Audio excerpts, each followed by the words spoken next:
Okay, I literally just broke my lighting setup, so this has been a great start to a vlog, as I would normally have a light over there, but it just fell down, so let's get on with it. LARP is a game, and with most games you have characters.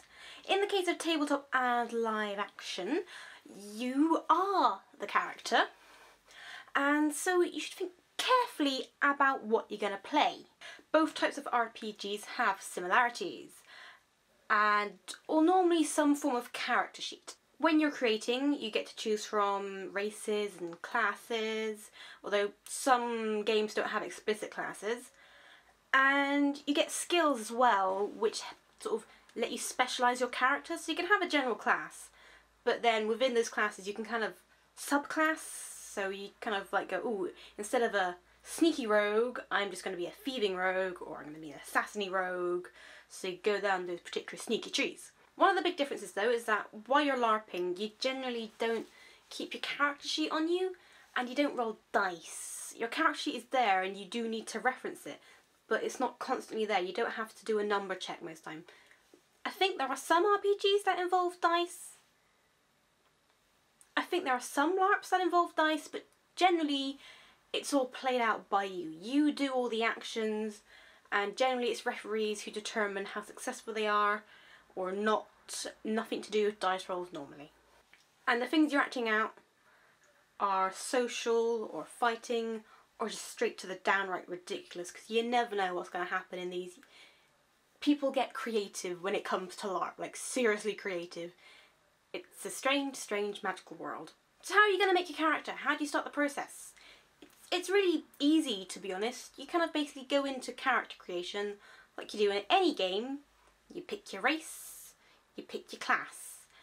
But I'm going to talk about it in relation to one of the LARPs I know. So Empire Profound Decisions has a fairly straightforward character creation style. Your first task when you're creating your character is your nationality. Empire's kind of races go into nationality. So rather than being elf or dwarf, you're from this country or you're from that country, and that kind of embodies who you are. So my character, for example, Elete y de la Moa y Guerta, she is freeborn from the Brass Coast. She dresses very brightly, and from this I create my character. And as the freeborn in Empire are very bold, she oozes confidence, or tries to at least anyway. They're open, in your face, bright, colourful characters. So that's what I'm playing, a bright, in your face character. She's not gonna lie, because that's what they do in the Brass Coast, they just don't lie, there's no point. So my attitude revolves around the culture I'm in. Beyond Nation, you can refine your character further.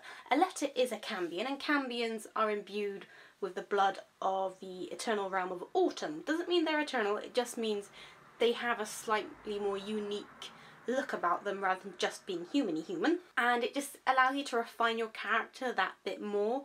So you can say, because I have, say, the winter blood running through my veins, I am a Drochir, so I am cold in the face and I'm very stern and determined. Or like a letter, you're a Cambion and you're in the autumn realm, so you are driven towards a goal and you're kind of subtle. I say subtle, Cambions aren't actually that subtle, to be honest.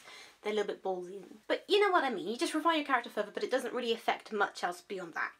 So your character's background is your base. From your base, you're going to normally pick skills to match that. So you could be a great fighter, so you'll go into all the kind of fighty skills. Or you're a traveller, so you might go into a bit more social, where you've picked up stories and maybe even magic. It kind of depends on the system you're going through, but a background helps you choose what skills you want. Also vice versa, what skills you choose affects your background. Depends on your own personal style of character creation. I personally go background, then skills, but that's just me. Another thing about LARP is thinking about what skills you personally have out of character. Many musicians tend to become in-character bards, which is very popular. Everybody loves a good sing-song when it comes to LARP, because generally there's no technology, so grab together in a big group, play some music and sing out loud. Or if you're handy with a sword, become a fighting character. Basically, your skills would help you get a good foothold in the LARP world without going too out of your depth. so you can explore it comfortably before you decide to take a big leap and try something that's a bit out of your comfort zone. LARP provides loads of opportunities for almost everything, but you have to make sure to keep with the rules, because different LARPs have different rules. If you're going for a character that's slightly beyond the normal rule set, you're going to want to consult a game master or somebody similar to find out what to do and if you can play that character or not. But character creation is incredibly fun. You can do all sorts of stuff. It's great for storytellers and writers who want to kind of build something, or you can just be really simple and just become a fighter. There's so much you could do, and this has been a really tricky vlog to make because there's a lot to talk about, which is why I talked about the Empire character creation, just because I know what goes on in there and it's not a particularly hard one.